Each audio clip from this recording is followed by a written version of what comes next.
Fluke or not, most sci-fi writers proved to be quite visionary, if not somewhat prophetic. The book Letters from Andromeda, the brainchild of Job Robinson and Alex Collier, describes a telepathic conversation with alien beings originating from the Andromeda galaxy. An ancient being called Mulroney from the constellation Zenitai transmitted important information to Collier, questioning the lies spread in our history books. The Andromedan exposed the deceitful way humans are being ruled, the lies that govern our everyday lives without our consent or even awareness.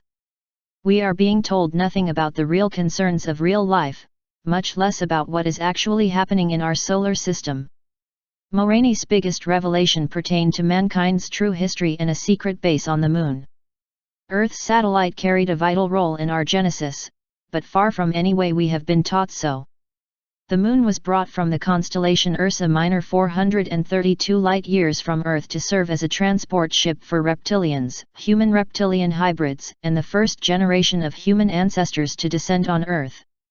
Our Moon made its way in our galaxy dragged by an asteroid that is believed to cross our galaxy every 25,000 Earth years. Mulroney also revealed that our Moon once orbited the 17th planet of the Chauda star system, home of the Andromedans. What we see today of the Moon are in fact the remains of a 6.2 billion years old cosmic vestige called Maldek, a reminder of the ancient war between the tyrannical grey aliens of the Orion Empire.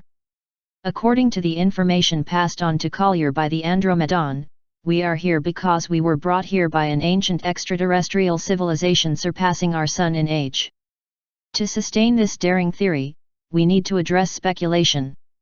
Rumors have it that on the surface of the Moon, lunar missions detected the presence of some unknown chemical compounds, and that discovery was entirely covered up. Collier had his restraints on this matter, but Mulroney's telepathic communication confirmed all doubts. The Moon is hollow.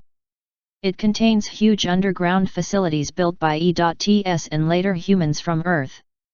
There are 7 openings into the Moon's crust, and the underground bases. Conservative scientists have wondered why so many craters seem so shallow, despite their size. The Andromedans say, it's because much of the surface was built on top of a metallic shell of a circular space crest, or a war carrier, as the Andromedans describe it. The craters on the Moon are a solid hint to a trained eye, for their depth does not match a straying cosmic body, but a uniform shape pressing against the layers of lunar dust and rock. But since we are alone in this galaxy, who is responsible for the so-called craters? The answer comes from the Andromedan, who tells of cities and spacecraft hangars located on the far side of the Moon, that were destroyed in a war over 113,000 years ago, leaving behind the marks visible from our planet. The Greys guided the first exploration mission of these ruins back in 1950, when a team of NSA, not NASA, astronauts allegedly delved into a lunar underground facility the size of New York, right underneath the Jules Verne crater. Inside the facility they found the remnants of a violent battle, seeing pieces of reptilian bodies scattered all over the place. When the Apollo astronauts landed on the Moon, the world order had been there for some time, Collier wrote. This knowledge and technology was withheld from the lower levels of NASA and our military. NASA has been used as a blind to keep people from truly knowing what was going on there. The astronauts were silenced under threats and remain so today. Since then, the world government maintained a lunar population program starting with 36,000 hand-picked people. The colony is estimated to reach 600,000 occupants in the near future. The leaders of the entire operation are the Greys, but they rarely interfere directly, but rather carry their messages through a group called the Black Monks. Originally human, the Black Monks have been radically modified to serve the Greys' needs and can no longer be considered Earth humans.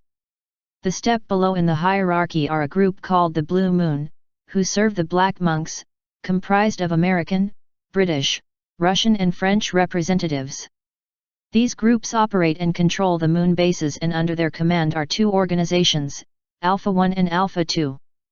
Collier had reasons to believe that Alpha 1 was assigned with gathering resources on Earth and keeping the population unsuspecting.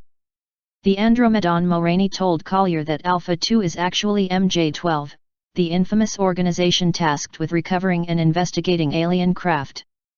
If this is true, the organization we believe to be in charge of such covert projects is actually at the bottom of the ladder, and said ladder runs much higher than we previously thought. To this day, Collier's allegations have yet to be proven, but completely rejecting their implications would be unwise. The far side of the moon is forever hidden from view, and even if a number of alien bases were located there, we wouldn't be able to spot them from Earth. But Alex Collier is pretty adamant about his enlightenment and the forbidden knowledge he was blessed with by the Andromedans.